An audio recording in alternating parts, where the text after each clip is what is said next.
Bueno, vamos a hablar acerca de los fármacos antiulcerosos. Soy la doctora Jocelyn Arana, docente de farmacología médico-internista. Entonces, empecemos hablando qué es una úlcera, ¿no? Como un recordatorio.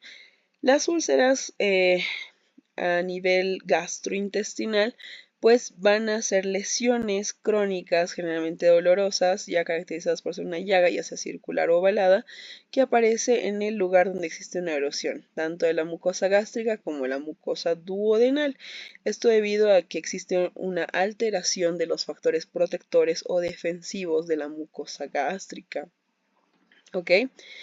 Como recordatorio también, el hablar de la producción del ácido clorhídrico es importante. A nivel de la mucosa gástrica tenemos este tipo de células que son las células parietales, que estas células parietales tienen una característica importante para la producción del ácido clorhídrico. Ya generalmente dentro de la célula parietal, pues el agua y el dióxido de carbono se catalizan en ácido carbónico y estos se disocian en hidrógeno y bicarbonato. El bicarbonato generalmente se reabsorbe a nivel de la sangre por las bombas de bicarbonato cloro y el cloro pues se puede excretar a la luz gástrica, ¿ya? Y el hidrógeno, que es el componente importante del ácido clorhídrico, que es el HCl, pues ¿cómo hace la célula para formarlo? Este hidrógeno, para expulsarlo, tiene que usar un transporte primario. Es la bomba hidrógeno-potasio ATPase. Y para su expulsión necesita sí o sí gastar energía. Entonces se expulsa el hidrógeno, ingresa el potasio y se gasta la energía. Ya el hidrógeno en la luz gástrica se une con el cloro y forman el ácido clorhídrico, ¿no? Ya, el ácido clorhídrico, obviamente su función va a ser desnaturalizar las proteínas que lleguen ahí, ya, para poder ayudar a lo que va a ser la digestión, ¿no? Entonces, es algo que nosotros debíamos recordar. Y además, obviamente, la mucosa gástrica tiene factores defensivos y factores agresivos cuando existe esto de las patologías de las úlceras gastroduodenales, ¿no? Generalmente los factores defensivos tenemos el moco, que se produce igual a nivel de las células caliciformes de la mucosa gástrica. Con el bicarbonato ya existe estímulos de prostaglandinas y óxido nítrico para aumentar el flujo sanguíneo y que la mucosa gástrica pues no se vea alterada. Sin embargo, existen otros factores agresivos como el aumento del ácido gástrico, la pepsina, los antiinflamatorios no esteroideos o incluso el Helicobacter pylori que alteran esta mucosa ya y producen las úlceras, ¿no? Entonces nosotros vamos a hablar de fármacos que van a proteger la mucosa gástrica y evitar la formación de úlceras, ¿no? Y un último recordatorio, las células parietales que se encuentran a nivel gástrico, obviamente tienen estos canalículos, ya que en reposo generalmente están cerradas y que cuando se estimulan, ya sea por la acción de la gastrina, el ácido clorhídrico y la histamina para la formación del ácido clorhídrico, pues estos canalículos se van a abrir. Y es bien importante que ahorita lo vamos a ver, ¿no? Como clasificación farmacológica vamos a ver a los fármacos inhibidores de la bomba de protones, a los antiácidos, a los protectores de la mucosa, las prostaglandinas, los anti-H2, ¿ya? Los inhibidores de la bomba de protones. Ya, los inhibidores de la bomba de protones, nosotros podemos recordarnos a este tipo de fármacos con el mnemotécnico prole o todos terminan en prazol, ¿ok? Tenemos el pantoprazol, el rabeprazol, el omeprazol, lansoprazol y el esomeprazol y el dexlansoprazol. Ya como ustedes pueden ver, estos fármacos son muy comunes usados en el medio. Los inhibidores de la bomba de protones, nosotros también lo conocemos como los IBP, ¿ya? Tenemos que recordar que farmacológicamente, pues los inhibidores de la bomba de protones son profármacos. Ya se pueden ver en presentaciones tanto en vía oral y intravenosa. En vía oral siempre van a estar como cápsulas con cubierta entérica, casi no se ve con comprimidos por la absorción de esto, ¿ya? En las formas intravenosas pues tenemos al omeprazol, el esomeprazol y el pantoprazol. La absorción de los inhibidores de la bomba de protones tiene una característica, uno que se va a absorber en duodeno y yoyuno y sí o sí necesita un medio ácido para poder absorberse. ¿Ya? Generalmente el pH tiene que estar mayor a 6, ¿ya? Y los alimentos en la absorción pueden disminuir su absorción, ¿ya? Entonces es necesario que este tipo de medicamentos se den en ayunas, ¿ya? Su absorción óptima siempre va a ser en ayunas, ¿ya? O y en algunos casos, como el dexlansoprazol, pues puede existir una liberación dual, o sea que se libera primero en duodeno y luego en ilion, y luego obviamente esto va a ser su mecanismo de acción a nivel gástrico, ¿no?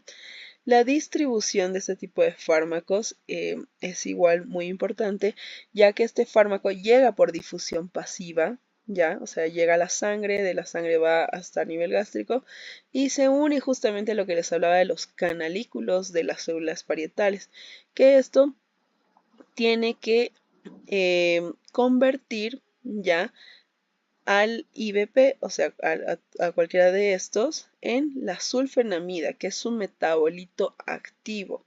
¿Ya? Esta sulfenamida es la que se va a unir covalentemente a la bomba hidrógeno-potasio ATPasa, ¿ya? Y va a ocasionar una inhibición irreversible de la bomba. ¿Ya? Están generalmente los inhibidores de la bomba, se protonan, se activan en estos canalículos y esta activación, que es la sulfenamida, pues va a unirse covalentemente a esto, ¿no? En su metabolismo, los inhibidores de la bomba de protones pues se metabolizan mediante el citocromo 2C19, ya, tanto el omeprazol, esomeprazol y lansoprazol, ya, y también por el citocromo 3A4. Ya se eliminan a nivel renal 80% y 20% por vía biliar. Su tiempo de semivida es corto, ya casi media hora a 2 horas, pero sin embargo la inactivación de la bomba puede durar hasta 24 o 48 horas. Recordemos que hace una unión irreversible, ya, y esta unión lo que va a hacer es que se inhibe la bomba, entonces hay que esperar que otras bombas se vuelvan a activar nuevamente, ¿ya? Y esta acción lo hace, o sea, esta acción hace que se prolongue su vida, ya pese a que su tiempo de semivida es corto, su acción va a ser más tiempo. ¿Listo? Como mecanismo de acción, entonces ya es una inhibición irreversible del hidrógeno potasio TPasa, ¿ya? Porque se une covalentemente su metabolito de la sulfenamida a los grupos sulfidrilo de la bomba. Los inhibidores de la bomba de protones se indican para la enfermedad de reflujo gastroesofágico, tanto la úlcera gástrica o duodenal, ya para las úlceras inducidas por AINES, para la prevención de úlceras por AINES, se las usa también como tratamiento erradicador del Helicobacter pylori, ¿ya? Pero cuando no se debe usar las bombas de protones, ¿no? Las bombas de protones no se los usa con corticoides, ¿ya? O no se los usa cuando hay con los bifosfonatos, con los inhibidores selectivos de la recaptación de serotonina, no se usa, ¿ya? Cuando solo es como profilaxis en pacientes menores de 65 años, ¿ya? Sin otro factor de riesgo, tampoco se usa, ¿ya? Si se está usando con un tratamiento anticoagulante o antiagregante, pero en un paciente sin factor de riesgo, no es necesario usar los inhibidores de la bomba de protones, ¿ya? En pacientes con hepatopatía crónica, hipertensión portal, tampoco. En gastritis atrófica multifocal, no. En gastrectomía parcial o total, tampoco. Y en pirosis de origen funcional, dispepsia o pirosis en embarazadas, no se usa. Ya, los inhibidores de la bomba de protones a veces es, ¿cuál lo usamos, no? Existen los equipotenciales de los inhibidores de la bomba, o sea, 10 miligramos de omeprazol vale a 10 miligramos de esomeprazol, a 15 de lanzo y 20 de pantoprazol. Entonces, ustedes pueden ver o asemejar con esta tabla si quieren cambiar otro tipo de IBPs, ¿no? Pero, ¿por qué la importancia de saber a quiénes dar y a quiénes no dar? Por los efectos adversos, ¿ya? A veces, muchas veces se usa este tipo de fármacos en personas que no lo requieren, ¿ya? Entonces, como efectos adversos, los más comunes hay la cefalea, la diarrea, el dolor abdominal, y aquí van los un poquito más que pueden alterar un poco más la vida del paciente, ¿no? Como la hipomagnesemia, la deficiencia de vitamina B12, ambos con alteraciones neurológicas, ¿ya? El aumento de riesgo de infecciones por Clostridium difficile y neumonía, por existir una disminución del pH ácido en el cuerpo, ¿ya? Y también las fracturas con el uso prolongado, ya sea una persona joven, una persona adulta que le den por mucho tiempo. Ojo, pueden inducir a fracturas o deficiencias de vitamina B2. O sea, lo aconsejable es, si van a usar por demasiado tiempo, pues hacer controles, ¿no? ¿En quién está contraindicado los inhibidores de bomba de protones? Pues en la hipersensibilidad, en insuficiencia hepática grave, ¿ya? O en pacientes que, PBBS que tienen o se usan el finavir, ¿no? En interacciones, los inhibidores de la bomba de protones van a disminuir la absorción de los antifúngicos, como el ketoconazol y el itraconazol. Ya a nivel de anticoagulantes y benzodiazepinas, pues puede aumentar sus niveles de acción. ¿Ya? Como el omeprazol inhibe la CYP12-19, pues puede inactivar el clopidogrel, ¿ok? Eso igual es bien importante porque a veces usan la terapia antiagregante.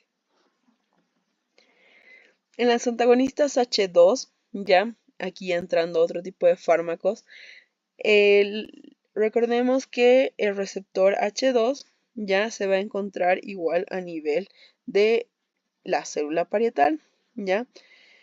¿Qué es lo que hace generalmente esto? Ya recordemos que los H2, ya que son los receptores de histamina, ya lo que va a hacer es que de la misma manera no produzca la secreción de ácido, ¿ya? Hace un bloqueo competitivo de este tipo de receptores, ya disminuyendo la secreción ácida hasta un 70% en la basal, ya, y nocturna hasta un 90%, ya. Inactiva lo que es la denilciclasa, obviamente a este nivel, lo que hace que disminuya el AMP cíclico y por tanto disminuye igual la actividad de la bomba de hidrógeno potasio ATPase. Ya no se une a la bomba, en este caso inhibe la activación desde los receptores H2, ¿ok? Ya. Los antagonistas H2 tenemos a la ranitidina, la famotidina y la cimetidina. Ya se administran tanto vía oral intravenosa. Generalmente esto no se altera con los alimentos, ya se inicia ya a los 30-60 minutos de haberse administrado en vía oral y a los 5-15 minutos intravenoso. Se distribuye muy bien por los tejidos, incluso atraviesa barrera hematoencefálica y placenta.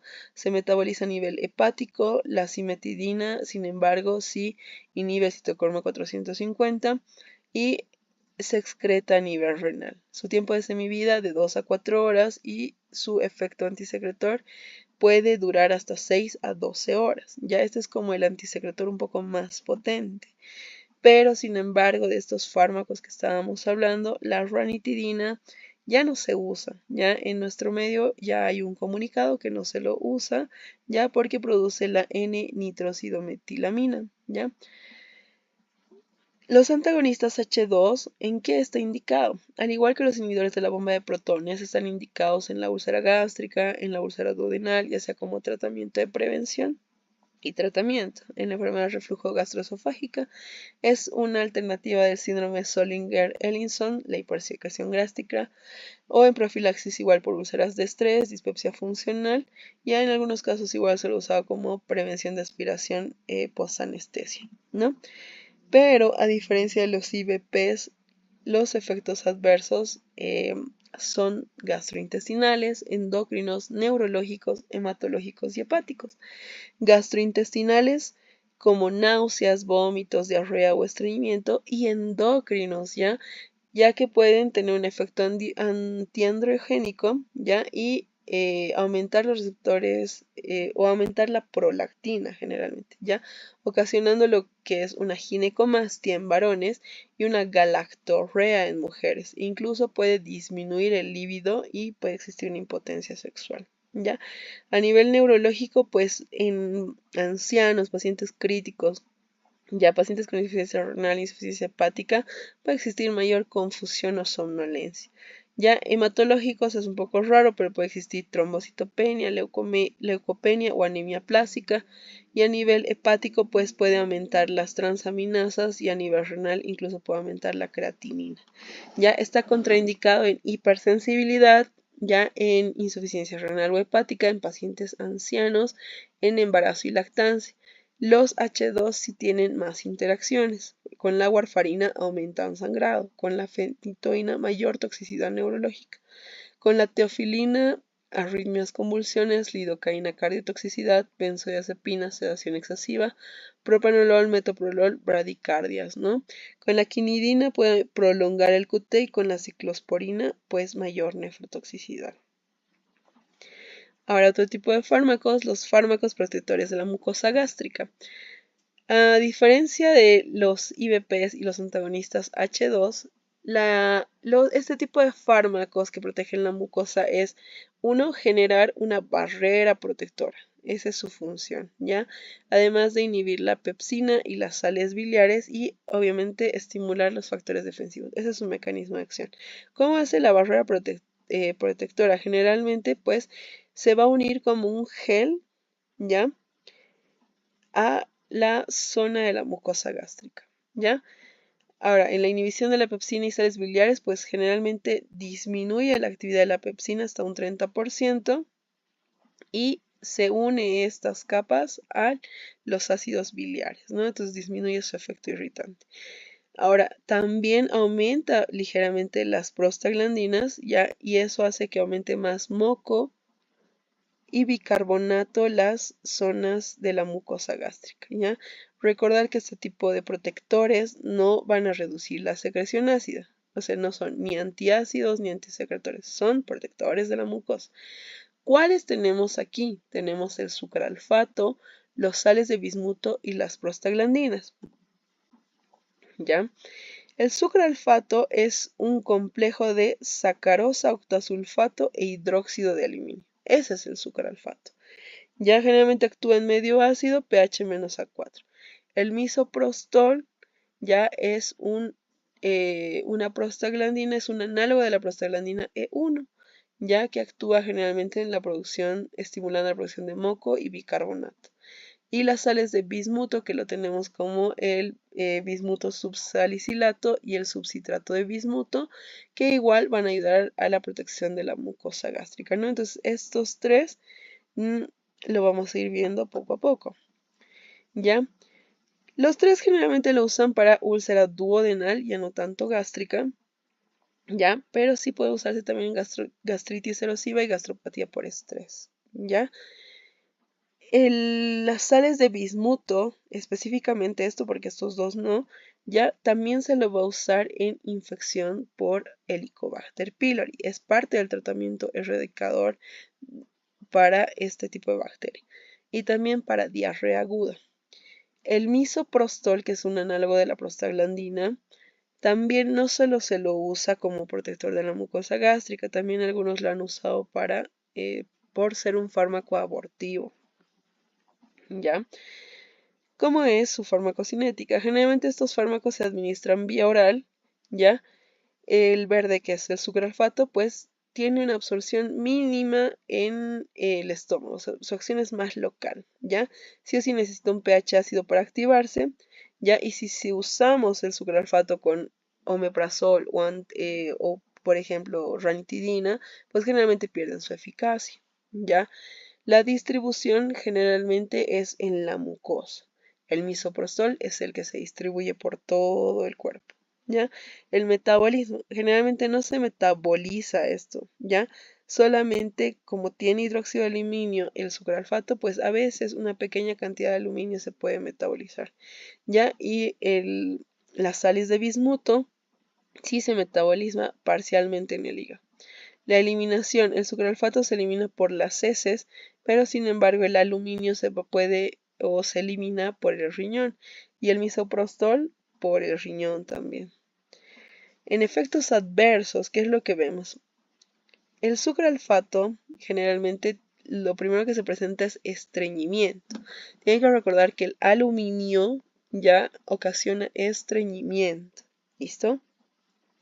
También en algunos casos se reporta náuseas, sequedad bucal, flatulencias, mareos y un poco más raro la hipofosfatemia, los besuares gástricos, ¿no? En insuficiencia renal crónica siempre hay que tener cuidado con precaución esto porque puede acumularse el aluminio y cuando se acumula el aluminio pues existe encefalopatía, osteomalacia, anemia microcítica.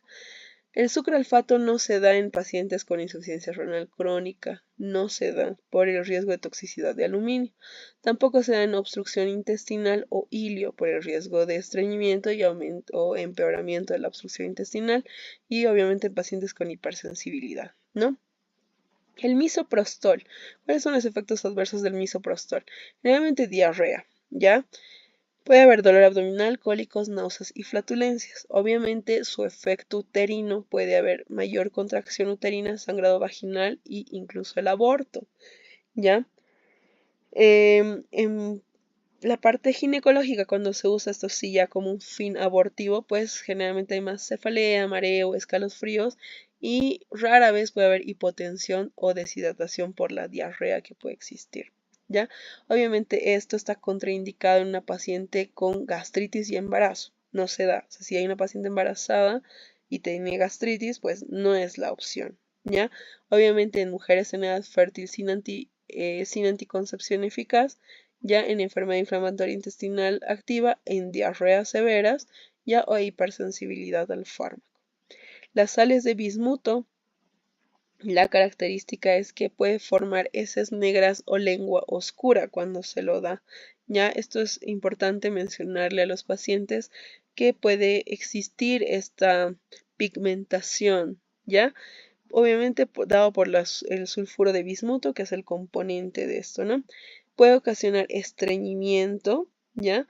Y es raro igual la intoxicación por bismuto, pero igual hay que tomarlo en cuenta, ¿ya? Por las sales que presenta, pues puede existir igual una toxicidad salicílica, ¿no? Puede haber tinnitus, náuseas o vértigo.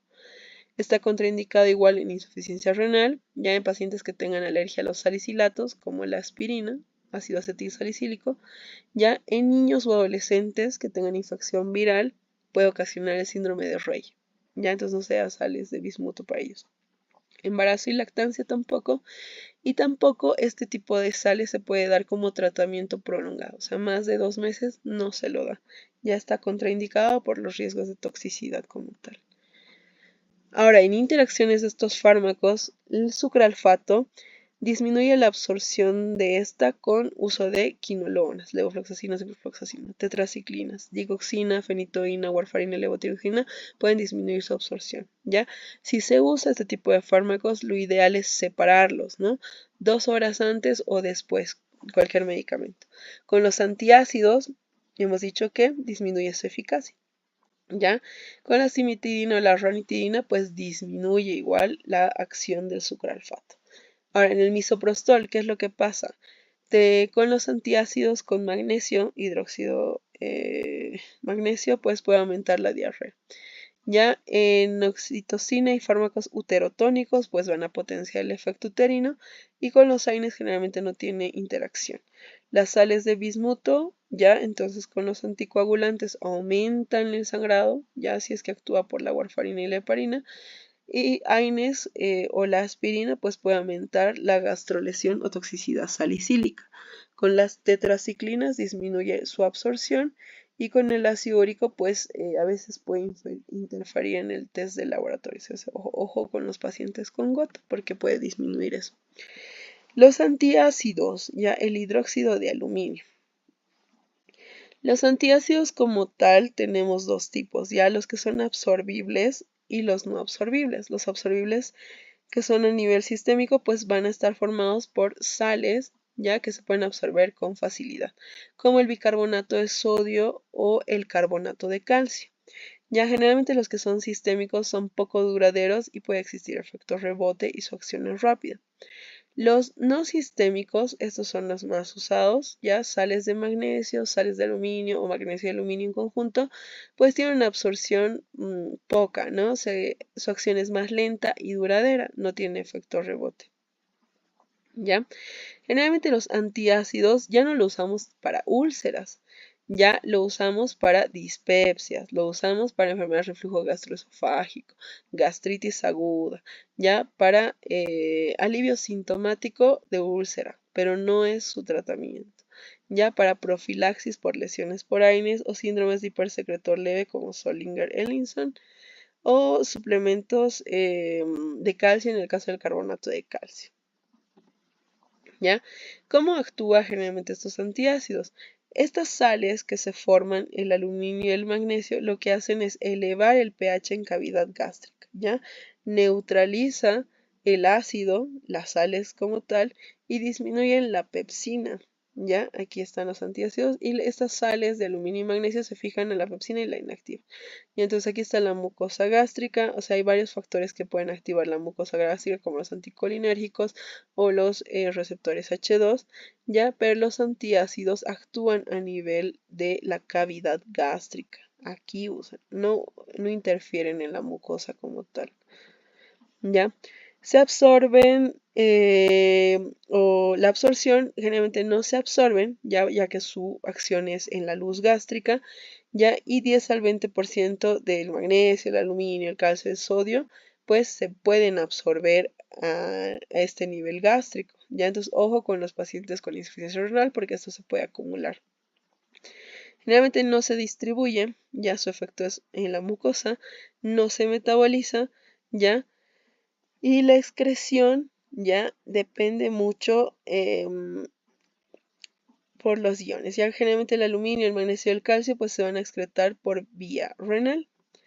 Ya los efectos adversos pues tenemos al hidróxido de magnesio. Aluminio es estreñimiento, ¿no? Hidróxido de magnesio ocasiona más diarrea, ya diarrea osmótica. Ya el hidróxido de aluminio es estreñimiento. La combinación de aluminio y magnesio pues puede equilibrar un poquito esto. Los que usan bicarbonato de sodio, ojo, porque puede inducir una alcalosis metabólica o hipernatremia o mayor retención de líquidos. ¿Ya? Los que usan carbonato de calcio, pues puede existir este síndrome de leche álcali con hipercalcemia, alcalosis o nefrocalcinosis. ¿Ya? Y en manera general, pues generalmente los antiácidos ocasionan distensión, eructos, ¿ya?